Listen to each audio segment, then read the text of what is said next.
bonjour Hilaire. Bonjour Agnès. Alors Hilaire, aujourd'hui vous avez choisi de nous parler de la féerie des jardins. C'est vrai, on arrive vers les beaux jours, là c'est presque l'été. Pourquoi un tel sujet ? Ma chère Agnès, depuis une vingtaine d'années, le ministère de la Culture a eu l'heureuse idée de demander aux passionnés de jardin, aux adorateurs des fleurs, d'ouvrir leur petit paradis aux visiteurs. Le premier week-end de juin est celui de la féerie des jardins. Et ça marche, même si cette fête est moins célèbre que la fête de la musique. Chaque année, en début juin, des millions de visiteurs admirent des beaux jardins à proximité de chez eux. Le thème de l'année 2023, puisqu'il y a un thème chaque année, était la musique du jardin. Ça veut dire que vous, Hilaire, vous êtes allé visiter des jardins. Vous savez, je ne fais pas partie des passionnés, mais j'ai une amie Françoise qui, elle, est passionnée. Elle a su nous convaincre, ma femme et moi, de partir ensemble à la découverte de 8 jardins exceptionnels, tous deux situés dans le bourg de la commune de Couture-sur-Loire, en Loire-et-Cher, à proximité de la Sarthe. Et donc c'est une grande commune, ça, Couture-sur-Loire ? 412 habitants. C'est minuscule, mais ils ont des jardins immenses. En début d'après-midi, du 3 juin, nous sommes allés visiter le jardin des Arts, où des bosquets formaient un relief très fleuri, séparés par des pelouses décorées d'objets d'art en fer forgé. Ces objets insolites interrogeaient les visiteurs. Agnès, dans ce jardin du bout du monde, nous étions une trentaine de privilégiés, entourant Julie, une pianiste, qui pendant 1 heure enchaînait des compositions musicales cosmiques. Relayées par un vent qui faisait chanter les arbres et intensifiait la présence musicale de la pianiste. Et quand le vent se calmait, des pinsons, des rossignols accompagnaient à leur tour les notes du piano. Je vous assure, c'était sublime. Alors ça c'est l'un des 8 jardins que vous avez pu visiter, mais vous en aviez 7 autres à découvrir.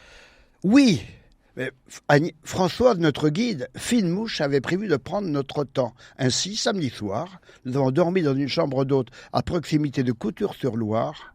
En fin d'après-midi, nous sommes allés visiter les jardins, un jardin qui s'appelle le jardin des courants du Loir, car le Loir passe à Couture.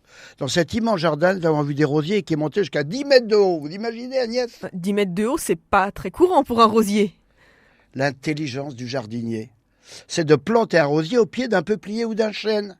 Et le rosier a un support, alors il grimpe allègrement vers les cimes de son arbre tuteur. Ça semble lui plaire, car il se déploie dans l'arbre. Je dirais même, il cohabite, et les deux s'y retrouvent. Les roses blanches se pavanent au soleil, et parfois sont ombragées par le feuillage d'un peuplier. Pendant ce temps, des passiflores, des crocus, des niguelles de Damas décorent et enchantent les bords du Loir. Mais alors Hilaire, quel rapport faites-vous entre la vieillesse joyeuse et la féerie des jardins dont vous nous parlez ?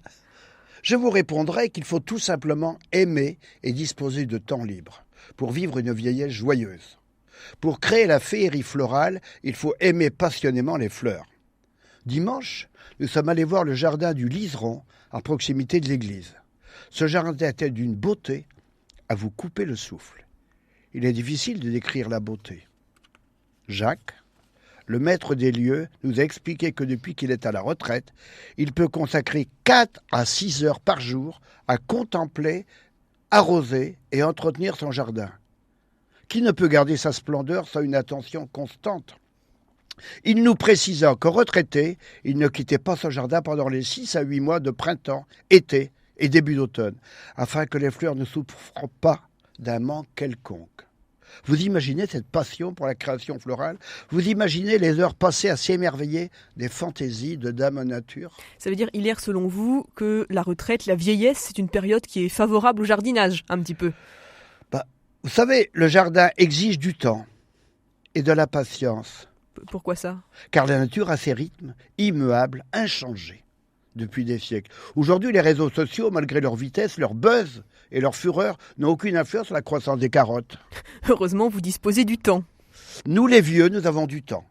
C'est l'immense cadeau de la retraite. Nous, les vieux, nous pouvons nous permettre d'être patients. Nous, les vieux, nous avons besoin de calme et de tranquillité. Quel meilleur endroit que l'ombre d'un rosier ou d'un chèvrefeuille pour éprouver les parfums dégagés par les cadeaux printaniers de Dame Nature. Ces visites dans le jardin de Couture-sur-Loire m'ont permis d'éprouver les joies toutes simples de la contemplation de la beauté. La vieillesse me semblait une période de vie favorable au jardinage, favorable à la contemplation, car nous avons dépassé l'étape de l'esbrouf et du paraître. Les fleurs nous rappellent la gratuité de la beauté. Plus nous aurons d'attention pour elles, plus elles nous montreront leur splendeur. Merci beaucoup Hilaire pour cette belle chronique très poétique qui nous donne simplement une seule envie, c'est de s'asseoir dans un joli parc ou dans un jardin pour admirer la nature. Allez-y Agnès, allez vous promener autour des jardins, c'est très très beau.